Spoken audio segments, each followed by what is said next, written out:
ഇടയ്ക്കൊക്കെ മലബന്ധം ഉണ്ടാവുക, അതുപോലെ തന്നെ ചില സമയത്ത് നല്ലോണം ലൂസായിട്ട് പോകുന്ന അവസ്ഥ, അതേപോലെ വയറുവേദന വന്നു പോവുക, ചില സമയത്ത് ഗ്യാസ് പോലെ ബ്ലോട്ടിങ് പോലെ വയറ് വീർത്തത് പോലെ തോന്നുക, ഛർദ്ദിക്കാൻ വരിക, പിന്നെ വയറിന് ഇങ്ങനെയുള്ള അസ്വസ്ഥതകളൊക്കെ ഇടയ്ക്കിടയ്ക്ക് വരികയെന്നുണ്ടെങ്കിൽ നിങ്ങൾക്ക് കോളൻ ക്യാൻസർ ഉണ്ടോ എന്നുള്ളത് നിർബന്ധമായിട്ടും പരിശോധിക്കേണ്ട ഒരു സംഗതിയാണ്.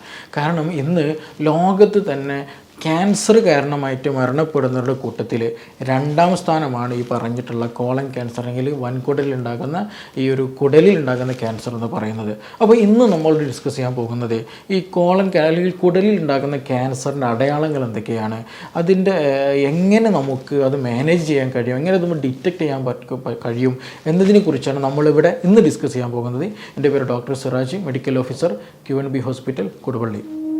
അപ്പോൾ ഈ പേരിൽ പറഞ്ഞതുപോലെ തന്നെ കോളൻ ക്യാൻസർ എന്ന് പറയുന്നത് നമ്മുടെ കുടലിൻ്റെ ഒരു ഭാഗമാണ്. കോളൻ എന്ന് പറയുന്നത് കുടലിൻ്റെ ഒരു ഭാഗമാണ്. അവിടെ ക്യാൻസർ പിടിക്കുന്ന ഒരു അവസ്ഥ, ഒരു കണ്ടീഷനാണ് ഈ കോളൻ ക്യാൻസർ എന്ന് പറയുന്നത്. അപ്പോൾ ഇതിൻ്റെ ഒരു പ്രധാന പ്രശ്നം എന്താണെന്ന് ചോദിച്ചിട്ടുണ്ടെങ്കിൽ, നമ്മൾ പലപ്പോഴും ക്ലിനിക്കിലെത്തുന്ന വയറ് സംബന്ധമായിട്ടുള്ള പല ലക്ഷണങ്ങളുണ്ട്. ആ ലക്ഷണങ്ങളിൽ തന്നെയാണ് ഒട്ടുമിക്കതും ഈ പറയുന്ന ക്യാൻസറിൻ്റെ ലക്ഷണമായിട്ടും പലപ്പോഴും ഉണ്ടാകുന്നത്. അത് ഏതൊക്കെയെന്ന് ചോദിച്ചിട്ടുണ്ടെങ്കിൽ, ഒന്ന് പ്രധാനമായിട്ടും മലത്തിൻ്റെ കൂടെ എന്ത് ചെയ്യും, ബ്ലഡ് ലിങ്ക് ചെയ്ത് വരിക, അല്ലെങ്കിൽ ബ്ലഡ് മിക്സ് ചെയ്തിട്ടുള്ള മലം വരിക എന്നുള്ളത്. പല കണ്ടീഷനുകളുണ്ട്. ചില ആളുകൾക്ക് എന്ത് ചെയ്യും, അൾസറേറ്റീവ് കൊളൈറ്റിസിലും അതേപോലെ തന്നെ ക്രോൺസ് ഡിസീസിലൊക്കെ ബ്ലഡ് വരാം. അതേപോലെ തന്നെ പൈൽസ് പോലെ കണ്ടീഷൻ എന്ത് ചെയ്യും, ബ്ലീഡിങ് ഉണ്ടാകാറുണ്ട്. പക്ഷേ അത് മാത്രമല്ല, കോളൻ ക്യാൻസർ വന്നു കഴിഞ്ഞാലും ഇതുപോലെയുള്ള മലത്തിൽ എന്തുണ്ടായിരിക്കും, ബ്ലഡിൻ്റെ അംശം നമുക്ക് കൂടുതലായിട്ട് കാണാൻ കഴിയും.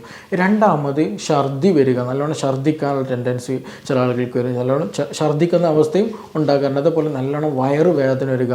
ഇനി പ്രധാന ഒരു റീസൺ, മറ്റൊരു സിംറ്റം എന്താണെന്ന് വെച്ചിട്ടുണ്ടെങ്കിൽ, ഒരു അടയാളം എന്താണെന്ന് വെച്ചിട്ടുണ്ടെങ്കിൽ, അകാരണമായിട്ട് പ്രത്യേകിച്ച് കാരണമൊന്നും ഇല്ലാതെ എന്ത് ചെയ്യും, വെയിറ്റ് നല്ലോണം കുറയുക എന്നുള്ളത്. നമുക്കറിയാം, ഷുഗറൊക്കെ വന്നു കഴിഞ്ഞാൽ എന്ത് ചെയ്യും, ആളുകൾക്ക് വെയിറ്റ് നന്നായിട്ട് കുറയും. അതേപോലെ തന്നെ എന്ത് ചെയ്യും, അകാരണമായിട്ട് വയറ് സംബന്ധമായിട്ടുള്ള അസ്വസ്ഥതകളുണ്ട്, ബ്ലീഡിങ് ഒക്കെ ഉണ്ട് വയറ്റിലൂടെ. അതേപോലെ വെയിറ്റ് നല്ലോണം കുറഞ്ഞു വരിക, നല്ല ക്ഷീണം തോന്നുക, തീരെ ഒരു ഇമ്മ്യൂണിറ്റി ഇല്ലാത്ത, എപ്പോഴും കിടക്കണം, എപ്പോഴും ഉറങ്ങണം, ഒരു ഭാഗത്ത് ഒതുങ്ങിക്കൂടാനുള്ള ടെൻഡൻസി ഒക്കെ കൂടുതലായിട്ട് വരുന്നുണ്ടെങ്കിൽ ഇതൊക്കെ ഇതിൻ്റെ അടയാളത്തിൽപ്പെട്ടതാണ്. കോളൻ ക്യാൻസറിൻ്റെ അടയാളത്തിൽപ്പെട്ട അല്ലെങ്കിൽ ലക്ഷണങ്ങളാണ് ഈ പറയുന്ന കാര്യങ്ങൾ. വയറുവേദനയും ഛർദിയും, ഇടയ്ക്ക് അതേപോലെ കോൺസ്റ്റിപ്പേഷൻ, ചില സമയത്ത് നല്ലോണം വയറ് ഉറക്കുന്നൊരവസ്ഥ വരിക, വയറ് ഉറച്ച പോലെ അവസ്ഥ വരിക. ചില സമയത്ത് എന്ത് ചെയ്യും, നല്ലോണം ലൂസായിട്ട് പോകുന്ന അവസ്ഥ വരിക, തടി കുറയുക, നല്ല ക്ഷീണം തോന്നുക, ഇങ്ങനെയുള്ള അവസ്ഥകളൊക്കെ ഉണ്ടെന്നുണ്ടെങ്കിൽ ഇതൊക്കെ എന്താണ്, ഈ കുടലിൽ ക്യാൻസർ ഉണ്ടോ എന്നുള്ളതിനുള്ള ലക്ഷണങ്ങളാണ് ശരീരം കാണിക്കുന്നത്. അപ്പോൾ സ്വാഭാവികമായിട്ടൊരു സംശയം ഉണ്ടെങ്കിൽ, ഡോക്ടർ എനിക്ക് IBS ഉണ്ട്, അല്ലെങ്കിൽ എനിക്ക് ഇതേപോലെ കോൺസ്റ്റിപ്പേഷൻ വരാറുണ്ട്, അല്ലെങ്കിൽ ലൂസ് മോഷൻ വരാറുണ്ട്, അപ്പോൾ എനിക്ക് ഇത് ക്യാൻസർ ആകുമോ ഇല്ല എന്നൊക്കെ സംശയം ഉണ്ടായിരിക്കും അല്ലേ. അപ്പോൾ ഇതിന് ഒരുപാട് ടെസ്റ്റുകൾ ഇന്ന് അവൈലബിൾ ആണ്. അപ്പോൾ ഇത് വരാതിനുള്ള കുറേ സാധ്യതകളുണ്ട്. ഇതെങ്ങനെ ഡിറ്റക്റ്റ് ചെയ്യണം എന്നുള്ളത് നമുക്കൊന്ന് ജസ്റ്റ് ഒന്നുകൂടെ ഒന്ന് പരിചയപ്പെടാം.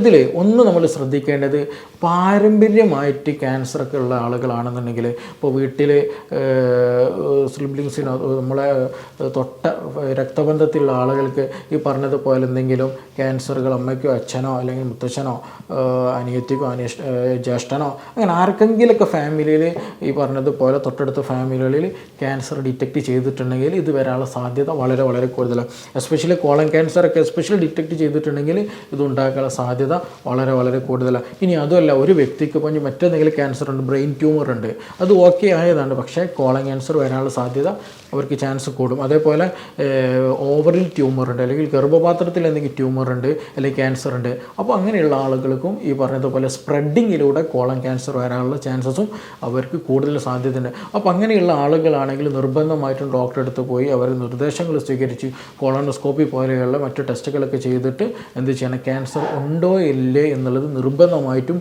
ഐഡൻറ്റിഫൈ ചെയ്യണം. അങ്ങനെയുള്ള സ്ക്രീനിങ് ടെസ്റ്റുകൾ നിർബന്ധമായിട്ട് ചെയ്യാന്നുള്ളതാണ്. മറ്റൊന്നെന്താണ്, ഈ പറഞ്ഞതുപോലെ ഞാൻ നേരത്തെ പറഞ്ഞതുപോലെ വയറുവേദന വരിക, നല്ല ബ്ലഡ് നല്ലോണം കാണുന്നുണ്ട് സ്റ്റൂളിൽ. ബ്ലഡ് ചിലപ്പോൾ നമുക്ക് ചില ആളുകൾക്ക് ഫൈൻഡ് ഔട്ട് ചെയ്യാൻ പെട്ടെന്ന് കാണാൻ കഴിയില്ല, കാരണം മലത്തിൻ്റെ കൂടെ വരുമ്പോൾ പെട്ടെന്ന് ഐഡൻറ്റിഫൈ ചെയ്യാൻ പറ്റില്ല. ചില ആളുകൾക്ക് എന്ത് ചെയ്യും, ഈ ബ്ലഡ് ക്ലോട്ടായിട്ട് അത് കാണാൻ കഴിയുമെന്നുള്ളത്, മലത്തിൽ കാണാൻ പ്രസൻ്റ് ആവാൻ ഉള്ളതായിട്ട് നമുക്ക് മനസ്സിലാക്കാൻ കഴിയും.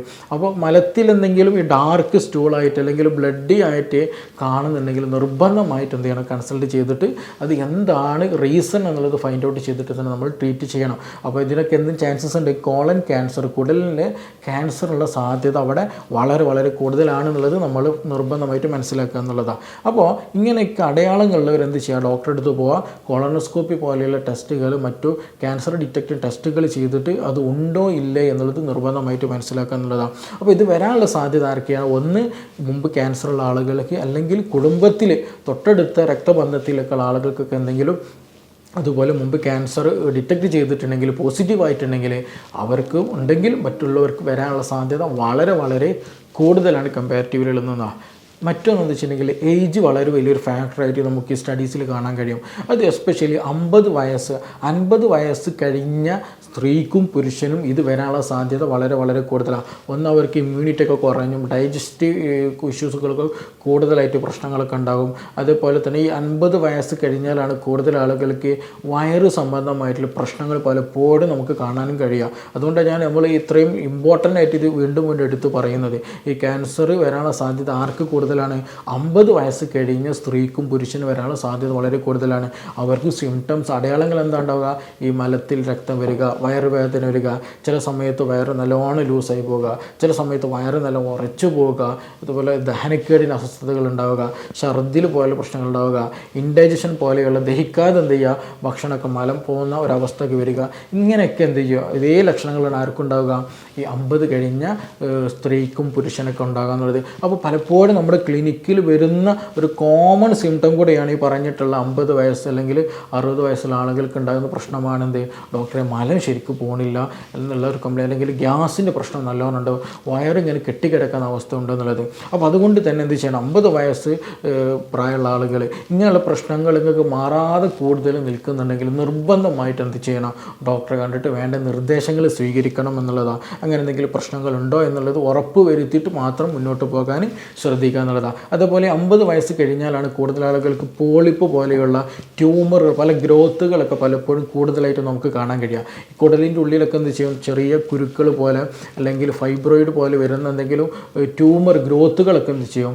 ഈ കോളൻ ഭാഗത്തൊക്കെ കുടലിലൊക്കെ കൂടുതലായിട്ട് കാണുന്നുണ്ട് എന്നുള്ളതാണ്. അപ്പോൾ അതൊക്കെ പലപ്പോഴും എന്ത് ചെയ്യാം? കൂടുതൽ സമയം കഴിയുന്ന സമയത്ത് അത് പിന്നീട് ക്യാൻസറസ് ആയിട്ട് മാറാനുള്ള സാധ്യതയും ഉണ്ട് എന്നുള്ളത് നമ്മൾ മനസ്സിലാക്കണം. അപ്പോൾ 50 എന്നുള്ള വയസ്സ്, അല്ലെങ്കിൽ 45 ആകാം, 50 എന്നുള്ളത് കോമൺ ആയിട്ട് പറയുന്നതാണ്. അപ്പോൾ ആ ഒരു വയസ്സ് പ്രായം ചെന്ന ആളുകൾക്ക് ഇത് വരാനുള്ള സാധ്യത വളരെ വളരെ കൂടുതലാണ്. പിന്നെ മറ്റൊന്ന്, ഇതിലിപ്പോൾ വളരെ പ്രധാനപ്പെട്ട മറ്റൊരു കാര്യമാണ് ഭക്ഷണം. ഇതിന് വലിയ റോളുണ്ട്. എപ്പോഴും കൂടുതലായിട്ട് റെഡ് മീറ്റ് കഴിക്കുന്ന, എസ്പെഷ്യലി ബീഫ് പോലുള്ളൊക്കെ കൂടുതലായിട്ട് എപ്പോഴും കഴിക്കുന്ന ആളുകളൊക്കെ ആണെന്നുണ്ടെങ്കിൽ അവർക്കിത് വരാനുള്ള സാധ്യത വളരെ വളരെ കൂടുതലാണെന്നാണ് സ്റ്റഡീസ് പറയുന്നത്. അപ്പോൾ റെഡ് മീറ്റ് അടങ്ങിയിട്ടുള്ള ഭക്ഷണം നിരന്തരമായിട്ട് എപ്പോഴും കഴിക്കുന്ന ശീലമുണ്ടെങ്കിൽ അത് നിർബന്ധമായിട്ട് മാറ്റിവെക്കണം. അത് കാരണമായിട്ടും ഈ പറയുന്ന പോലെയുള്ള ക്യാൻസറിലേക്ക് നയിക്കും എന്നാണ് സ്റ്റഡീസ് പറയുന്നത്. അപ്പോൾ അമിതമായിട്ട് റെഡ് മീറ്റ്, ബീഫൊക്കെ എന്ത് ചെയ്യുക, കഴിക്കുന്ന ശീലമുണ്ടെങ്കിൽ നിർബന്ധമായിട്ട് ഒഴിവാക്കുക. കൂടാതെ എന്ത് ചെയ്യണം? സ്മോക്കിങ്, പുക വലിക്കുന്ന ശീലമുണ്ടെങ്കിൽ, അല്ലെങ്കിൽ ആൽക്കഹോൾ, കൂടുതലായിട്ട് മദ്യപിക്കുന്ന ശീലങ്ങളൊക്കെ ഉണ്ടെങ്കിൽ നിർബന്ധമായിട്ട് എന്ത് ചെയ്യണം? അതൊക്കെ ഒഴിവാക്കണം. അതെല്ലാം ക്യാൻസറസ് കൂടുതൽ ഉണ്ടാക്കാനുള്ള സാധ്യത വരുത്തി വെക്കുമെന്നാണ് സ്റ്റഡീസ് പറയുന്നത്. മറ്റൊന്ന് എന്താണെന്ന് ചോദിച്ചു, മറ്റൊരു കാരണം, ഇപ്പോൾ നമ്മൾ ഏജ് പറഞ്ഞു, ഭക്ഷണത്തിൻ്റെ കേസ് പറഞ്ഞു, പിന്നെ മുമ്പ് വന്ന കേസുകൾ, ഫാമിലിയിൽ പ്രീഡിസ്പോസിങ് ആയിട്ടുള്ള ആരെങ്കിലും ഫാക്ടേഴ്സോ അല്ലെങ്കിൽ ഫാമിലി മെമ്പേഴ്സൊക്കെ ഉണ്ടെങ്കിൽ അവർക്കും ചാൻസസ് ഉണ്ട് എന്നുള്ള പറഞ്ഞു. ഇനി മറ്റൊന്നാണ് എന്തെങ്കിലും ക്രോണിക് ആയിട്ടുള്ള ഇൻഫെക്ഷനൊക്കെ കുടലിലുണ്ടെങ്കിൽ, എസ്പെഷ്യലി IBS പോലെയുള്ള, അതേപോലെ IBD പോലെയുള്ള, അതേപോലെ തന്നെ ക്രോൺസ് ഡിസീസ് പോലെ, അൾസറേറ്റീവ് കൊളൈറ്റിസ് പോലെയുള്ള കോളൽ എപ്പോഴും ഇൻഫ്ലമേഷൻ ഇങ്ങനെ വന്നുകൊണ്ടിരിക്കുന്ന അവസ്ഥ ഉണ്ടെങ്കിൽ അത് ഗ്രാജ്വലി എന്തായിട്ട് മാറാം? ക്യാൻസറസ് ആയിട്ട് പുണ്ണുകളൊക്കെ മാറിയിട്ട് ഉണങ്ങാതെ എന്ത് ചെയ്യും? അത് കൂടി അത് പിന്നീട് ക്യാൻസറസ് ആയിരുന്ന ഒരു കണ്ടീഷനിലേക്ക് ആകാനുള്ള സാധ്യതയുണ്ട്. അപ്പോൾ ക്രോൺസ് ഡിസീസും അതേപോലെ അൾസറേറ്റീവ് കൊളൈറ്റിസ് ഒക്കെ ഉള്ള ആളുകൾക്ക് ഇത് ഉണ്ടോ ഇല്ലേ എന്ന് കംപ്ലീറ്റ് മാറിയില്ല എന്നുണ്ടെങ്കിൽ തീർച്ചയായിട്ടും എന്ത് ചെയ്യണം? ഇങ്ങനെ ഒരു ക്യാൻസറസിന് ഒരു ഓപ്ഷൻ അവിടെ ഉണ്ടോ ഇല്ലേ എന്നുള്ളത്, അത് ഇല്ലേ ഉണ്ടോ എന്നുള്ളത് നിർബന്ധമായിട്ട് ഉറപ്പ് വരുത്ത വേണ്ട സജ്ജീകരണങ്ങൾ, ട്രീറ്റ്മെൻറ്റുകൾ നമ്മൾ എന്ത് ചെയ്യണം? സ്റ്റാർട്ടിങ്ങിൽ തന്നെ തുടങ്ങാമെന്നുള്ളതാണ്. അപ്പോൾ മിക്ക ആളുകൾക്കും എനിക്ക് IBS ഉണ്ടെങ്കിൽ, അൾസറേറ്റീവ് കൊളൈറ്റിസ് ഉണ്ടെങ്കിൽ കാലങ്ങളായിട്ടുള്ളത് തന്നെയാണ് എന്നുള്ള രീതിയിൽ ഒരിക്കലും നമ്മളതിങ്ങനെ വെച്ചിരിക്കരുത്. അതെന്ത് ചെയ്യണം? എവിടെയാണോ പ്രോപ്പർ ട്രീറ്റ്മെൻറ്റ് നമുക്ക് അവൈലബിൾ ആയിട്ടുള്ളത് ആ ട്രീറ്റ്മെൻറ്റ് ഫോക്കസ് ചെയ്തിട്ട് അത് കംപ്ലീറ്റ് ക്യൂർ ആക്കാൻ തന്നെ എന്ത് ചെയ്യണം? ഡോക്ടേഴ്സ് പറയുന്നത് പോലെ ചെയ്തിട്ട് ചെയ്തിട്ട് ക്യൂർ ആക്കാൻ തന്നെ നിർബന്ധമായിട്ട് ശ്രദ്ധിക്കുക. ഇല്ല എന്നുണ്ടെങ്കിൽ അതും ചെയ്യും ഗ്രാജ്വലി ക്യാൻസർ ആകാനുള്ള സാധ്യത വളരെ കൂടുതലുണ്ടെന്നാണ്. അപ്പോൾ ഈ പറഞ്ഞ കാര്യങ്ങളൊക്കെ എന്താണ് ക്യാൻസർ വരാനുള്ള ചാൻസസാണ്. അപ്പോൾ 2 കാര്യങ്ങൾ നമ്മളിവിടെ പ്രധാനമായിട്ട് പറഞ്ഞു. ഒന്ന്, എന്തൊക്കെയാണ് ലക്ഷണങ്ങൾ എന്ന് പറയുകയുണ്ടായി. 2, ഇത് ആർക്കൊക്കെ വരാം എന്നുള്ളതും കൂടെ നമ്മൾ പറയുകയുണ്ടായി. വയസ്സ് പറഞ്ഞിട്ടുണ്ട്, ഏത് ഭക്ഷണം കഴിക്കലും നമ്മൾ പറഞ്ഞു, അതേപോലെ ഫാമിലി മെമ്പേഴ്സ് റിലേറ്റഡ് ആയിട്ട് പറഞ്ഞു, മറ്റു അസുഖങ്ങൾ ഉള്ള ആളുകൾക്ക് വരാനുള്ള സാധ്യതയുണ്ട് എന്നുള്ളത് നമ്മൾ പറഞ്ഞു. ഇനി ഇതുമായി ബന്ധപ്പെട്ടുള്ള ഒരുപാട് സംശയങ്ങൾ ഉണ്ടായിരിക്കും അല്ലേ. ഇതുമായി ബന്ധപ്പെട്ട് പൊതുവേ ചോദിക്കുന്ന ക്വസ്റ്റ്യൻസുകളാണ്. അതിലേക്ക് നമുക്കൊന്ന് വരാം. അപ്പോൾ പൊതുവായിട്ട് ചോദിക്കുന്ന സംശയമാണ് അത് അൺഡൈജസ്റ്റഡ് ആയിട്ടുള്ള ഫുഡ്, ദഹിക്കാത്ത ഭക്ഷണം ദഹിക്കുന്നില്ല, അല്ലെങ്കിൽ ഈ ദഹിക്കാത്ത ഭക്ഷണങ്ങൾ കാരണമായിട്ട് ക്യാൻസർ വരുമോ, കുടലിന് പ്രശ്നം ഉണ്ടാകുമോ എന്നുള്ളത് ഒരു കോമൺ ഒരു സംശയമാണ്. കാരണം മിക്ക ആളുകളും പറയുന്നൊരു കംപ്ലയിൻറ്റ് കൂടെയാണ്, ഡോക്ടറെ ദഹനം കുറവാണ്, അല്ലെങ്കിൽ ടോയ്ലറ്റിൽ പോയി കഴിഞ്ഞാൽ മലത്തിൽ പലപ്പോഴും ഭക്ഷണ പദാർത്ഥങ്ങളൊക്കെ അതേപോലെ കാണുന്നുണ്ട്, ശരിയായ രീതിയിൽ ഒരു മാനസികമായിട്ട് ഒരു കംഫേർട്ട് കിട്ടുന്നില്ല, ശരിയായ രീതിയിൽ ശോധന പോലും കിട്ടുന്നില്ല, ഒരു ഹെവിനെസ് പോലെ വീക്കായിരിക്കുന്ന ഒരു ഇൻഡൈജസ്റ്റീവ് സിറ്റുവേഷൻ പലപ്പോഴും പല ആളുകൾക്കും പറയാറുണ്ട് എന്നുള്ളതാണ്. അപ്പോൾ ഈ അൺഡൈജസ്റ്റഡ് ആയിട്ടുള്ള ഫുഡുകൾ നമുക്കറിയാം, ഈ കാർബോഹൈഡ്രേറ്റ് ആണ് നമ്മൾ കഴിക്കുന്ന മിക്ക ഭക്ഷണം ഉള്ളത്, അല്ലെങ്കിൽ ആ ഒരു ഫൈബേഴ്സൊക്കെ എടുക്കുന്നുണ്ടായിരിക്കും. അപ്പോൾ നമ്മൾ ഈ കാർബും ഫൈബറൊക്കെ എന്നുള്ളത് അത് മിക്കതും ശരിയായ രീതിയിൽ ദഹിച്ചില്ല എന്നുണ്ടെങ്കിൽ ഫെർമെൻറ്റേഷൻ നടക്കും എന്നുള്ളതാണ്. നമുക്കറിയാം, നമ്മുടെ കുടലിൽ എന്തുണ്ട്, ഒരുപാട് നല്ല ബാക്ടീരിയ ഉണ്ട്, ചീത്ത ബാക്ടീരിയ ഉണ്ട്. ഈ ബാക്ടീരിയകൾ എന്ത് ചെയ്യും, ഇതിന് ഫെർമെൻറ്റേഷൻ നടത്തിയിട്ട് ഇതിനെ മറ്റു പല കെമിക്കൽസുകളാക്കി മാറ്റും എന്നുള്ളതാണ്. അപ്പോൾ ഈ ഫെർമെൻറ്റേഷൻ നടക്കുമ്പോൾ എന്ത് ചെയ്യും, ഹോട്ടിങ് അല്ലെങ്കിൽ ഗ്യാസ് പോകുമ്പോഴൊക്കെ നല്ലോണം സ്മെല്ലുകളൊക്കെ ഉണ്ടാകാനുള്ള സാധ്യത വളരെ വളരെ കൂടുതലാണ് അങ്ങനെയുള്ള ആളുകൾക്ക്. അപ്പോൾ അങ്ങനെ വരുമ്പോൾ ഒരു ഇൻഫ്ലമേറ്ററി കണ്ടീഷൻ അല്ലെങ്കിൽ ഇൻഫ്ലമേഷൻ എപ്പോഴും നമ്മുടെ കുടലിലുണ്ടാകും. അപ്പോൾ അതുകൊണ്ട് ചില ആളുകൾക്ക് വയറ് സ്തംഭനം, വയറ് പോകാത്തൊരവസ്ഥ, കൂടുതലായിട്ട് ഗ്യാസ് പോലെ അത് നല്ല സ്മെല്ലി ആയിട്ടുള്ള ഗ്യാസുകൾ പോകുന്ന ഒരവസ്ഥ വരിക, വിശപ്പില്ലാത്ത അവസ്ഥ വരിക, ചില സമയത്ത് നല്ലോണം ലൂസായിട്ട് പോകുക എന്നുള്ളത്. അപ്പോൾ അങ്ങനെ ഒരു ഇൻഫ്ലമേറ്ററി കണ്ടീഷന് ദഹിക്കാതെ എപ്പോഴും ഇങ്ങനെ ഓൺ ആൻഡ് ഓഫ് ആയിട്ട് നിങ്ങൾക്ക് ഇങ്ങനെ വന്നു പോകുന്നുണ്ടെങ്കിൽ അത് ഗ്രാജ്വലി എന്ത് ചെയ്യും, അവിടെ ഇൻഫെക്ഷനും ഇൻഫ്ലമേഷനുള്ള സാധ്യത വളരെ വളരെ കൂടുതലാണ്. അപ്പോൾ അങ്ങനെയാണ് gradually small intestinal bacterial over growth, SIBO എന്നുള്ള കണ്ടീഷൻ, അല്ലെങ്കിൽ IBS വരിക, IBD വരിക, ഇങ്ങനെയുള്ള അസ്വസ്ഥതകൾ, അൾസറേറ്റീവ് കോളൈറ്റിസ് ഇതൊക്കെ ഉണ്ടാകാനുള്ള സാധ്യത എപ്പോഴാണ്, ഈ പറഞ്ഞിട്ടുള്ള അൺഡൈജസ്റ്റഡ് ഫുഡ് കൂടുതലായിട്ട് കുറേ കാലങ്ങളായിട്ട് ഇങ്ങനെ എപ്പോഴും ഈ പ്രശ്നം ഉണ്ട് എന്നുണ്ടെങ്കിൽ അവർക്കിത് വരാനുള്ള സാധ്യത വളരെ കൂടുതലാണ്. അപ്പോൾ അങ്ങനെ ഇത് പെട്ടെന്നൊരു ദിവസം നടക്കുന്ന പ്രോസസ്സല്ല, ഇത് നല്ലൊരു ലോങ് ടൈം ആയിട്ട് തന്നെ മിക്ക ആളുകൾക്ക് നടക്കുന്നതാണ്. അപ്പോൾ ഇങ്ങനെ ഈ ഒരു ഇൻഫെക്ഷൻ ഇങ്ങനെ വന്ന് ഓൺ ആൻഡ് ഓഫ് ആയിട്ട് വന്ന് ഗ്രാജ്വലി അതെന്ത് ചെയ്യാം, ക്യാൻസർ ആകാനുള്ള സാധ്യത ഉണ്ട് എന്നുള്ളത് നമ്മൾ മനസ്സിലാക്കുക. എല്ലാവർക്കും ക്യാൻസർ വരും എന്നല്ല അങ്ങനെ തെറ്റിദ്ധരിക്കുകയാണ്. നിങ്ങൾക്ക് ഗ്യാസ് ഉണ്ട് അതുകൊണ്ട് നിങ്ങൾക്ക് ക്യാൻസർ വരും എന്നല്ല, അങ്ങനെ ഒരിക്കലും തെറ്റിദ്ധരിക്കരുത്. പക്ഷേ നിങ്ങൾ ഈ ഒരു പ്രശ്നം അല്ലെങ്കിൽ ഇൻഡൈജഷൻ എന്നുള്ള പ്രോസസ്സ്, ദഹനക്കേട് എന്നുള്ള സംഗതി നിങ്ങൾക്ക് കാലങ്ങളായിട്ടുണ്ടെങ്കിൽ നിർബന്ധമായിട്ട് എന്ത് ചെയ്യണം, അതിന് പരിഹാരം കാണൽ ഇമ്പോർട്ടൻ്റ് ആണ്. ഇല്ല എന്നുണ്ടെങ്കിൽ ഗ്രാജ്വലി എന്ത് ചെയ്യാം, ഉണ്ടാകാം എന്നുള്ളതാണ് നമ്മൾ പറഞ്ഞു വരുന്നത്. അപ്പോൾ ഇതൊരു കോമൺ ആയിട്ട് വരുന്ന ഒരു സംശയമാണ്. ഇനി മറ്റൊരു സംശയമാണ്, ഡോക്ടറെ കോൺസ്റ്റിപ്പേഷൻ, വയറ് ഉറക്കുന്ന കണ്ടീഷൻ. ഈ വയറ് ഉറക്കുക എന്ന് പോയിട്ടുണ്ടെങ്കിൽ ഒരു ദിവസം നിങ്ങൾക്ക് പോയില്ല എന്നതുകൊണ്ടല്ല അവിടെ വയറ് ഉറക്കലെന്ന് പറയുന്നത്. ചില ആളുകൾക്ക് ആഴ്ചയിൽ തന്നെ ആകെ 1-2 തവണക്ക് മാത്രം പോകുന്ന അവസ്ഥ വരാറുണ്ട്. അപ്പോൾ അത്രത്തോളം ക്രോണിക് ആയിട്ട് നിങ്ങൾക്ക് കോൺസ്റ്റിപ്പേഷനൊക്കെ ഇങ്ങനെ നീണ്ടു നിൽക്കുന്നുണ്ട്, നല്ല ഭക്ഷണം കഴിക്കുന്നുണ്ട് എങ്കിൽ തീർച്ചയായിട്ടും നിങ്ങൾക്ക് അതിൻ്റേതായിട്ടുള്ള പല ടോക്സിക് എഫക്റ്റുകൾ നമ്മുടെ ബോഡിയിൽ ഉണ്ടാകുന്നുള്ളതാണ്. അത് ക്യാൻസർ മാത്രമല്ല കേട്ടോ, അത് മറ്റു പല അലർജിക് ഇഷ്യൂസുകളായിരിക്കാം, ഇമ്മ്യൂണിറ്റി കുറയുന്ന അവസ്ഥകളൊക്കെ വരാം, പെട്ടെന്ന് ഇൻഫെക്ഷനും ഇൻഫ്ലമേഷനൊക്കെ ബോഡിയിൽ വന്നുകൊണ്ടിരിക്കാം, സ്കിൻ അലർജീസുകളൊക്കെ കൂടുതൽ വരിക, അങ്ങനെ പല ബുദ്ധിമുട്ടുകൾ എന്ത് ചെയ്യും ഇതുമായി ബന്ധപ്പെട്ടുണ്ടാകും എന്നുള്ളതാണ്. കാരണം നമ്മൾ വേസ്റ്റ് മെറ്റീരിയലാണ് മലം എന്നുള്ളത്, നമ്മുടെ ശരീരത്തിന് വേണ്ടാത്ത സാധനങ്ങൾ, ഉപയോഗിച്ച് തീർന്ന സാധനങ്ങൾ എന്ത് ചെയ്യുന്നതാണ്, വേസ്റ്റ് റിമൂവ് ചെയ്യുന്ന പ്രോസസ്സാണ് മലത്തിലൂടെ ചെയ്യുന്നത്, മലം പുറന്തള്ളുന്നതിലൂടെ ചെയ്യുന്നത്. അപ്പോൾ ഈ വേസ്റ്റ് മെറ്റീരിയൽ കൂടുതൽ സമയം നമ്മുടെ കുടലിൽ അക്യുമുലേറ്റ് ചെയ്യുമ്പോൾ, സ്ഥിതി ചെയ്യുമ്പോൾ എന്തോ സംഭവിക്കുക, അവിടെ ഇൻഫെക്ഷൻ കൂടുതലായിട്ടുണ്ടാകും എന്നുള്ളതാണ്. അവിടുത്തെ ടോക്സിനുകളൊക്കെ എന്ത് ചെയ്യും, നമ്മുടെ ശരീരത്തിലേക്ക് രക്തത്തിലേക്ക് കലരാനും അത് സംബന്ധമായിട്ട് പല അലർജിക് ഇഷ്യൂസുകളും ഇൻഫ്ലമേറ്ററി ആക്ഷൻസുകളൊക്കെ കൂടുതലായിട്ടുണ്ടാകും, ഇമ്മ്യൂണിറ്റി ലോ ആയിട്ട് വരും, പെട്ടെന്നുള്ള അസുഖങ്ങൾ വന്നു പോകുന്ന അവസ്ഥകളൊക്കെ നന്നായിട്ട് വരും എന്നുള്ളതാണ്. അപ്പോൾ അങ്ങനെ അവിടെ ഇൻഫെക്ഷനും ഇൻഫ്ലമേഷനൊക്കെ എപ്പോഴും ഇങ്ങനെ ഉണ്ടായിക്കൊണ്ടിരിക്കുകയാണെന്നുണ്ടെങ്കിൽ ഗ്രാജ്വലി എന്ത് സംഭവിക്കാൻ സാധ്യതയുണ്ട്, അൾസറി കോളൈറ്റീസും ഒക്കെ വന്നിട്ട് അത് പറഞ്ഞതുപോലെ ക്യാൻസറസ് ആകാനുള്ള സാധ്യതയുണ്ട്. ഇത് 1-2 ദിവസം നടക്കുന്നില്ല. ഞാൻ വീണ്ടും പറയുകയാണ്, നിങ്ങൾ കൺഫ്യൂഷൻ ആക്കാനോ അല്ലെങ്കിൽ ടെൻഷൻ ആക്കാൻ വേണ്ടി പറയുന്നില്ല. പക്ഷേ നിങ്ങൾക്ക് റിപ്പീറ്റഡ് ആയിട്ട് കാലങ്ങളായിട്ട് ഈ ഒരു പ്രശ്നം ഉണ്ട് എങ്കിൽ തീർച്ചയായിട്ടും എന്ത് ചെയ്യണം, അതൊരു നല്ലൊരു ഡോക്ടർ ഫിസിഷ്യനെ കണ്ടിട്ട് അതിന് പരിഗണന കൊടുത്ത് നിർബന്ധമായിട്ടും ട്രീറ്റ് ചെയ്യണം. ഇല്ല എങ്കിൽ അത് ഭാവിയിലേക്ക് ഇങ്ങനെയുള്ള ക്യാൻസർ പോലെയുള്ള അവസ്ഥയിലേക്ക് നമ്മെ കൊണ്ടെത്തിക്കും എന്നുള്ളത് നമ്മൾ നിർബന്ധമായിട്ട് മനസ്സിലാക്കാം. അതേപോലെ തന്നെ പൊതുവായിട്ട് ചോദിക്കുന്ന ഒരു ചോദ്യമാണ്, ഡോക്ടറെ ഇതൊക്കെ മാറാൻ ഇതിപ്പോൾ കൂടുതൽ ഡിസ്കഷൻ ചെയ്യുന്ന ഒരു വിഷയമാണ് പ്രീബയോട്ടിക് പ്രോബയോട്ടിക് എന്നുള്ള ഒരു കോൺസെപ്റ്റ്. ഈ പ്രീബയോട്ടിക് പ്രോബയോട്ടിക് എടുക്കുന്നത് നല്ലതാണ്, ഇതെടുത്താൽ നമുക്ക് ക്യാൻസർ പ്രിവെൻറ്റ് ചെയ്തൂടെ എന്നുള്ള രീതിയിൽ പലരും ചോദിക്കുന്നൊരു ചോദ്യമാണ്. ആക്ച്വലി നമ്മുടെ ദഹനത്തെ കൂടുതൽ പ്രൊമോട്ട് ചെയ്യുന്ന, നമുക്കൊരുപാട് ആൻറ്റി ഇൻഫ്ലമേറ്ററി ആയിട്ടുള്ള അല്ലെങ്കിൽ ഇൻഫ്ലമേഷൻ കുറക്കുന്ന ഒരുപാട് ഹെൽപ്പുകൾ ചെയ്യുന്ന നല്ല ബാക്ടീരിയക്ക് പറയുന്ന പേരാണ് പ്രോബയോട്ടിക് എന്ന് പറയുന്നത്. അപ്പോൾ ഈ പ്രോബയോട്ടിക് ആയിട്ടുള്ള കണ്ടന്റുകൾ ഉപയോഗിച്ച് കഴിഞ്ഞാൽ എന്ത് ചെയ്യും, ദഹനം പ്രോപ്പർ ആവാനും അൺവാണ്ടഡ് ആയിട്ടുള്ള എന്തെങ്കിലും അബ്നോർമൽ ആയിട്ടുള്ള എന്തെങ്കിലും ഈ ബാക്ടീരിയകളൊക്കെ അവിടെ ഉണ്ടെങ്കിൽ അതിനെ നശിപ്പിക്കാനൊക്കെ എന്ത് ഹെൽപ്പ് ചെയ്യും, ഈ പറഞ്ഞ നല്ല ബാക്ടീരിയ നമുക്ക് ഹെൽപ്പ് ചെയ്യുന്നുള്ളതാണ്. അപ്പോൾ നമുക്ക് ഭക്ഷണത്തിൽ ഒരു നേരം ഈ പറഞ്ഞിട്ടുള്ള പ്രോബയോട്ടിക്, അതായത് തൈരിൽ ഒരുപാട് നല്ല ബാക്ടീരിയകളുണ്ട്, തൈരിൽ മോരിലൊക്കെ. അതേപോലെ പഴങ്കഞ്ഞി ഉണ്ടല്ലോ, അതൊക്കെ നല്ലതാണ്. അതേപോലെ നമ്മൾ ഉപ്പിലിട്ട കാര്യങ്ങൾ, ഉപ്പിലിട്ടെന്ന് പറയുമ്പോൾ സുർക്കയിൽ, സിന്തറ്റിക് സുർക്കയിലിട്ടതല്ല കേട്ടോ, അല്ലാതെ നമ്മൾ പണ്ട് കാലങ്ങളിലൊക്കെ ചെയ്തു വന്നിട്ടുള്ള ഒരു നാച്ചുറൽ ഫെർമെൻറ്റേഷൻ നടന്നിട്ടുള്ള പ്രോസസ്സ് നടന്നിട്ടുള്ള ഉപ്പിലിട്ട ഭക്ഷണ പദാർത്ഥങ്ങൾ ചെറിയ രൂപത്തിൽ കഴിച്ചാൽ അതൊക്കെ എന്താണ്, നല്ല ബാക്ടീരിയ അതിൽ ഇൻക്ലൂഡഡ് ആയിട്ടുണ്ടെന്നില്ല. അപ്പോൾ നമ്മൾ അതൊക്കെ എന്ത് ചെയ്യും, നമ്മൾ ഈ പറഞ്ഞിട്ടുള്ള നമ്മുടെ ഒരു ഗ്യാസ്ട്രിക് എൻവയോൺമെൻറ്റ് പ്രോപ്പർ ഒക്കെ നന്നായിട്ട് ഹെൽപ്പ് ചെയ്യും, ദഹനത്തെ നന്നായിട്ട് ഹെൽപ്പ് ചെയ്യും എന്നുള്ളതാണ്. അപ്പോൾ ഇങ്ങനെയുള്ള എന്ത് ചെയ്യുക, നമ്മൾ നോർമലി നമ്മുടെ ദഹനത്തിൽ ഭക്ഷണത്തിന് എല്ലാവരും ഉൾപ്പെടുത്തുന്നത് വളരെ ഗുണകരമായിട്ടുള്ളൊരു കാര്യമാണ്. അതേപോലെ തന്നെയാണ് പ്രീബയോട്ടിക് എന്ന് പറയുന്നത്. ഈ പ്രീബയോട്ടിക് എന്ന് പറയുന്നതാണ് ഏറ്റവും നല്ല ഗുഡ് ഫൈബറാണ്. ഈ ഫൈബറാണ് ആക്ച്വലി പ്രീബയോട്ടിക് എന്താണ് ഈ പറയുന്ന പ്രോബയോട്ടിക്കിൻ്റെ ഈ നല്ല ബാക്ടീരിയയുടെ ഭക്ഷണമാണ് എന്നുള്ളത് ആദ്യം മനസ്സിലാക്കാൻ കഴിയണം.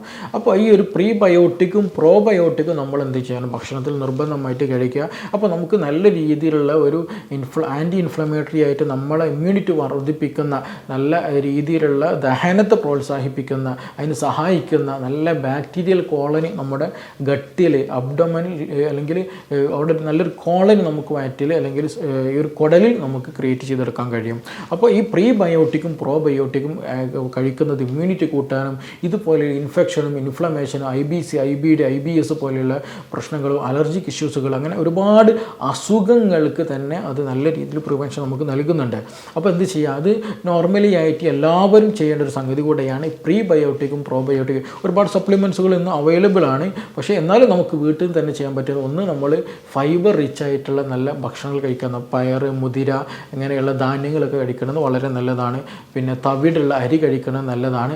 അതുപോലെ ചെറുപയർ പോലെയുള്ളത്, അതുപോലെ കടല പോലെയുള്ളത്, പിന്നെ ബദാം, പിസ്ത, നട്ട്സുകളൊക്കെ ഉണ്ടല്ലോ, സീഡ്സുകൾ, അതൊക്കെ നമുക്ക് കഴിച്ച് നല്ല ഫൈബർ കണ്ടൻറ്റഡ് ആയിട്ടുള്ള ഭക്ഷണങ്ങൾ കൂടെയാണത്. അപ്പോൾ അതെല്ലാം നമ്മൾ ഉൾപ്പെടുത്തിയിട്ടുണ്ടെങ്കിൽ നമ്മുടെ ഗട്ടിലുള്ള ഈ പറഞ്ഞിട്ടുള്ള ബാക്ടീരിയ നല്ല രീതിയിൽ വളരാനും അവിടുത്തെ നല്ലൊരു എൻവയോൺമെൻറ്റ് അവിടെ ക്രിയേറ്റ് ചെയ്യാനും നന്നായിട്ട് ഹെൽപ്പ് ചെയ്യും എന്നുള്ളതാണ്. അപ്പോൾ അതുകൊണ്ട് തന്നെ നമ്മൾ ഭക്ഷണത്തിൽ എന്ത് ചെയ്യണം, എല്ലാവരും തന്നെ അസുഖമുള്ളവരും ഇല്ലാത്തവരും നിശ്ചിത എമൗണ്ട് എന്ത് ചെയ്യുക, ഒരു ഡോക്ടർ നിർദ്ദേശത്തിൽ നല്ലൊരു പ്രോബയോട്ടിക്കും അതുപോലെ പ്രീബയോട്ടിക്കും കൺസ്യൂം ചെയ്യാൻ ഉപയോഗിക്കാൻ എന്തെങ്കിലും നിർബന്ധമായിട്ട് ശ്രദ്ധിക്കുക എന്നുള്ളതാണ്. അപ്പോൾ ഈ പറഞ്ഞ കാര്യങ്ങളൊക്കെ ഈ രോഗം വരാനും അല്ലെങ്കിൽ അതിൻ്റെ ലക്ഷണങ്ങളും ആർക്കൊക്കെ വരാമെന്നതിനെ കുറിച്ചാണ് നമ്മൾ പറഞ്ഞത്. ഇനി നമുക്കൊരു രോഗം വരാതെ അല്ലെങ്കിൽ ഒരു ക്യാൻസർ അല്ലെങ്കിൽ വേണ്ട നമ്മുടെ ഒരു ദഹനം തന്നെ പ്രോപ്പറായിട്ട് കൊണ്ടുപോകാൻ പറ്റുന്ന 1-2 ടിപ്സുകൾ നമുക്കൊന്ന് ശ്രദ്ധിക്കാം. അതിൽ നമ്മൾ ശ്രദ്ധിക്കേണ്ടത് ഭക്ഷണത്തിൽ അമിതമായിട്ട് കാർബ് എടുക്കുന്ന ശീലം ഒഴിവാക്കുക എന്നുള്ളതാണ്. മധുരം അമിതമായിട്ടുള്ളത് മിനിമം ആക്കാൻ ശ്രദ്ധിക്കുക എന്നുള്ളതാണ്. പിന്നെ അതേപോലെ തന്നെ എന്താ ചെയ്യുക, വെജിറ്റബിൾസ് ഫ്രൂട്ട്സുകളൊക്കെ നന്നായിട്ട് ആവശ്യത്തിന് കഴിക്കുക എന്നുള്ളതാണ്. നമ്മൾ പലപ്പോഴും ആളുകൾ വരുമ്പോൾ എന്ത് ചെയ്യാറില്ല, അവർ സലാഡുകൾ തീരെ കഴിക്കില്ല എന്നുള്ളതാണ് നമുക്ക് കിട്ടിയ ഏറ്റവും വലിയ റിസൾട്ട് എന്നുള്ളത്. കാരണം അവർ സലാഡുകൾ ഫൈബേഴ്സ് ഒന്നും എടുക്കാതെ വെജിറ്റബിൾസ് ഒന്നും എടുക്കാതെ കൊണ്ട് തന്നെ ശരിയായ രീതിയിൽ ദഹനം നടക്കില്ല. അപ്പോൾ നമുക്ക് ഒരു ലിമിറ്റഡ് ആയിട്ട് എപ്പോഴും എന്ത് വേണം, നല്ല ഫൈബറുകളും നല്ല ഇലക്കറികളും നല്ല ഉപ്പേരികളൊക്കെ നിർബന്ധമായിട്ട് വേണം. അപ്പോൾ അത് എന്ത് ചെയ്യണം, നമ്മൾ ഭക്ഷണത്തിൽ ഒരു നിശ്ചിത എമൗണ്ട് എപ്പോഴും ഉണ്ട് എന്നുള്ളത് ഉറപ്പ് വരുത്തുക. മറ്റൊന്നാണ് സ്മോക്കിംഗ് പോലെയുള്ള അല്ലെങ്കിൽ ആൽക്കഹോൾ പോലെ ഡ്രഗ്സ് യൂസേജും കാര്യങ്ങളൊക്കെ നിർബന്ധമായിട്ട് ഒഴിവാക്കുക. ചില ആളുകൾ അൺവാണ്ടഡ് ആയിട്ട് എന്ത് ചെയ്യും, വെറുതെ ആൻറ്റാസിഡ് കഴിക്കുന്ന ആളുകളൊക്കെ ഉണ്ടായിരിക്കും, വെറുതെ അനാവശ്യമായിട്ട് മെഡിസിൻസ് ഗ്യാസിനൊക്കെ വെറുതെ കഴിക്കുന്ന ശീല ആളുകളൊക്കെ ഉണ്ടായിരിക്കും. അത് നിർബന്ധമായിട്ടും നിങ്ങൾ ഒഴിവാക്കുക തന്നെ വേണം. നിങ്ങൾക്കൊരു ഡോക്ടർ ഒരു നിശ്ചിത സമയം ഉപയോഗിക്കാൻ തന്നിട്ടുണ്ടെങ്കിൽ അത് ഉപയോഗിക്കുക. അല്ല എങ്കിൽ നിങ്ങൾ ഒരിക്കലും അത് കണ്ടിന്യൂ ചെയ്യാൻ പാടില്ല എന്നുള്ളത് തന്നെയാണ്. കാരണം നമ്മൾ ഈ ഒരു ഹൈപ്പർ അസിഡിറ്റിക്കുള്ള ഈ ഒരു ആൻറ്റാസിഡ് ആയിട്ടുള്ള ഗുളികകൾ ഉപയോഗിക്കുന്ന സമയത്ത് നമ്മുടെ ശരീരത്തിലുണ്ടാകുന്ന അല്ലെങ്കിൽ ഗ്യാസ് അല്ലെങ്കിൽ നമ്മുടെ സ്റ്റൊമക്കിൽ ഉണ്ടാകുന്ന ആസിഡിറ്റിയുടെ എമൗണ്ട് നല്ലോണം കുറയ്ക്കും എന്നുള്ളതാണ്. അപ്പോൾ സ്വാഭാവികമായിട്ടും എന്താ സംഭവിക്കുക, നമുക്കൊരു ആശ്വാസം പോലെയൊക്കെ സ്റ്റാർട്ടിങ്ങിൽ തോന്നും, പക്ഷേ ദഹനം ശരിയായ രീതിയിൽ നടക്കില്ല, പ്രോട്ടീനൊന്നും ശരിയായ രീതിയിൽ ഡൈജസ്റ്റഡ് ആയിട്ട് പോകില്ല. അത് പിന്നെ മറ്റു പല ഇൻഡൈജഷൻ മൂലമായിട്ട് മറ്റു പല അസ്വസ്ഥതകളൊക്കെ അൾസറേറ്റീവ് കൊളൈറ്റിസ് IBSിലേക്കൊക്കെ എത്താനുള്ള സാധ്യത വളരെ വളരെ കൂടുതലാണ്. അപ്പോൾ അനാവശ്യമായിട്ടുള്ള മെഡിസിൻസുകൾ എടുക്കുന്ന ശീലമുണ്ടെങ്കിൽ, ആൻറ്റാസിഡ്സ് ഒക്കെ എടുക്കുന്ന ശീലമുണ്ടെങ്കിൽ, ആൻറ്റിബയോട്ടിക് അനാവശ്യമായിട്ട് എടുക്കുന്നുണ്ടെങ്കിൽ എന്ത് ചെയ്യുക, അതൊക്കെ ഒഴിവാക്കണം. അതെല്ലതും ഈ പറഞ്ഞിട്ടുള്ള നമ്മുടെ കുടലിലുള്ള ആ ഒരു എൻവയോൺമെൻറ്റ് നല്ല ബാക്ടീരിയ ഒക്കെ നശിപ്പിച്ച് കളയുന്ന ഒരു പ്രോസസ്സാണ്. അപ്പോൾ അങ്ങനെ നിങ്ങൾ ഒരിക്കലും ഒരു വൈദ്യസഹായമില്ലാതെ നിങ്ങളുടേതായിട്ടുള്ള ഒരു സെൽഫ് ട്രീറ്റ്മെൻറ്റ് ഒരിക്കലും ഈ ആൻറ്റിബയോട്ടിക്കിൽ എടുക്കരുത്. ആൻറ്റാസിഡിസിൻ്റെ കാര്യം, ഗ്യാസിൻ്റെ ഗുളിക കഴിക്കുന്ന കാര്യത്തിലും നിങ്ങൾ ഒരിക്കലും എടുക്കരുത്. കാരണം എടുത്തു കഴിഞ്ഞാൽ അത് ഭാവിയിലേക്ക് ഇതിനേക്കാളും വലിയൊരു ബുദ്ധിമുട്ടിലേക്ക് എത്തിക്കും എന്നുള്ളതാണ്. അപ്പോൾ അങ്ങനെയുള്ള കാര്യങ്ങൾ നിർബന്ധമായിട്ട് ഒഴിവാക്കുക. പിന്നെ ആവശ്യത്തിന് വെള്ളം നിർബന്ധമായിട്ട് കുടിക്കുക. നിങ്ങളൊരു ആവറേജ് ഒരു അഡൽട്ട് ഹ്യൂമൻ എന്ത് ചെയ്യുക, 2.5 മുതൽ 3 ലിറ്ററെങ്കിലും വെള്ളം കുടിക്കാൻ ശ്രദ്ധിക്കുക. എങ്കിലും എന്ത് ചെയ്യുള്ളൂ, ദഹനം പ്രോപ്പറായിട്ട് നടക്കുകയുള്ളൂ. കോൺസ്റ്റിപ്പേഷൻ ഒന്നും ഇല്ലാതെ നോർമലായിട്ട് മലം പോകാൻ നമ്മളത് ഹെൽപ്പ് ചെയ്യുള്ളൂ. അപ്പോൾ അതൊക്കെ ശ്രദ്ധിക്കുക. പിന്നെ ഭക്ഷണത്തിൽ എന്ത് ചെയ്യുക, പ്രീബയോട്ടിക് പ്രോബയോട്ടിക് നന്നായിട്ട് ആഡ് ചെയ്യാൻ ശ്രദ്ധിക്കുക. ഈ വെജിറ്റബിൾസും ഫ്രൂട്ട്സും കഴിക്കുമ്പോഴാണ് നമ്മുടെ ശരീരത്തിലേക്ക് വേണ്ടിയിട്ടുള്ള വൈറ്റമിൻസും മിനറൽസും കുറച്ചും കൂടെ നമുക്ക് കിട്ടുള്ളൂ. നമ്മുടെ മണ്ണിൽ നിന്നൊക്കെ കിട്ടുന്ന അതിലൂടെ നമുക്ക് ലഭിക്കുകയുള്ളൂ. അപ്പോൾ അതൊക്കെ ഭക്ഷണത്തിൽ നന്നായിട്ട് കിട്ടുന്നുണ്ട് അല്ലെങ്കിൽ ഞാൻ കഴിക്കുന്നുണ്ട് എന്നുള്ളത് എന്ത് ചെയ്യണം, നമ്മൾ ഉറപ്പ് വരുത്തൽ നിർബന്ധമാണ്. അതേപോലെ തന്നെയാണ് ഉറക്കം വളരെ ഇമ്പോർട്ടൻ്റ് ആണ്. നമ്മൾ ഉറക്കം എന്ത് ചെയ്യണം, എല്ലാം കഴിഞ്ഞിട്ട് ഉറങ്ങുന്ന ശീലം ഒരിക്കലും പാടില്ല. നമുക്ക് നിശ്ചിതമായിട്ടൊരു സമയം ഉറങ്ങുന്നതിന് വേണ്ടി മാറ്റി വെക്കണം. ആ ഒരു ഉറക്കം ഉണ്ടാകുമ്പോഴാണ് നമ്മുടെ ശരീരത്തിൽ പ്രോസസ്സുകളും ഹീലിംഗ് പ്രോസസ്സുകളൊക്കെ നമ്മൾ ഉറങ്ങുന്ന സമയത്താണ് കൂടുതൽ നടക്കുക. അപ്പോൾ എന്ത് ചെയ്യുക, ഇങ്ങനെയുള്ള ആളുകൾ ഉറക്കം പ്രോപ്പറായിട്ട് കിട്ടുന്നുണ്ടെന്ന് എന്ത് ചെയ്യുക, ഉറപ്പ് വരുത്തലും നിർബന്ധമായിട്ടുള്ള കാര്യമാണ്. മറ്റൊന്നാണ് എക്സസൈസ് ചെയ്യുക എന്നുള്ളത്. നല്ല വ്യായാമം ഉണ്ടാകുമ്പോഴാണ് നല്ല മൂവ്മെൻറ്റ്സ് ഉണ്ടാവും, നല്ല സർക്കുലേഷൻ, നല്ല ഹെൽത്തി ആയിട്ടുള്ളൊരു ലൈഫ് സ്റ്റൈൽ നമുക്ക് കീപ്പ് ചെയ്യാൻ പറ്റുള്ളൂ, ഇമ്മ്യൂണിറ്റി വർദ്ധിപ്പിക്കാൻ പറ്റുള്ളൂ. അപ്പോൾ അതുകൊണ്ട് തന്നെ ഇമ്മ്യൂണിറ്റി വർദ്ധിപ്പിക്കുന്നതിന് വേണ്ടിയിട്ട് ഈ പറഞ്ഞ പോലെ എക്സസൈസും ഭക്ഷണവും കാര്യങ്ങളും ഉറക്കം എല്ലതും എന്ത് ചെയ്യണം, നമ്മൾ പ്രോപ്പറായിട്ട് കൊണ്ടുപോകാം. മാത്രമല്ല സ്ട്രെസ് ഇല്ലാത്തൊരു കണ്ടീഷൻ എപ്പോഴും ജീവിക്കുക എന്നുള്ളതാണ്. മാനസികമായിട്ട് സമ്മർദ്ദത്തിലായിട്ട് ആയിക്കഴിഞ്ഞാൽ ശാരീരികമായിട്ട് എല്ലാ അസുഖങ്ങളും നമ്മൾ പിടികൂടുന്നത് നമുക്ക് തന്നെ അനുഭവം ഉണ്ടായിരിക്കും എന്നുള്ളതാണ്. അപ്പോൾ അങ്ങനെ എന്ത് ചെയ്യുക, മാനസികമായിട്ട് സമ്മർദ്ദമുണ്ടാക്കുന്ന ടെൻഷൻ ഉണ്ടാക്കുന്ന കാര്യങ്ങളിൽ നിന്നൊക്കെ വിട്ടു നിൽക്കാൻ നിർബന്ധമായിട്ട് ശ്രദ്ധിക്കുക എന്നുള്ളതാണ്. അപ്പോൾ ഈ കാര്യങ്ങളൊക്കെ ശ്രദ്ധിച്ചാൽ തന്നെ ഒട്ടുമിക്ക ആളുകൾക്ക് വയറ് സംബന്ധമായിട്ടുള്ള ഒരു പ്രയാസമില്ലാതെ എന്ത് ചെയ്യാൻ പറ്റും, മുന്നോട്ട് കൊണ്ടുപോകാൻ പറ്റും എന്നുള്ളത് തന്നെയാണ്. അപ്പോൾ ഇനി ഇതുമായി ബന്ധപ്പെട്ട് എന്തെങ്കിലും സംശയങ്ങൾ എന്തെങ്കിലുമൊക്കെ അറിയണമെന്നുണ്ടെങ്കിൽ താഴെ തന്നിട്ടുള്ള നമ്പറിൽ ബന്ധപ്പെടാവുന്നതാണ്. നമുക്കിനി മറ്റൊരു വിഷയവുമായി ബന്ധപ്പെട്ടിട്ട് വീണ്ടും കാണാം. Thank you.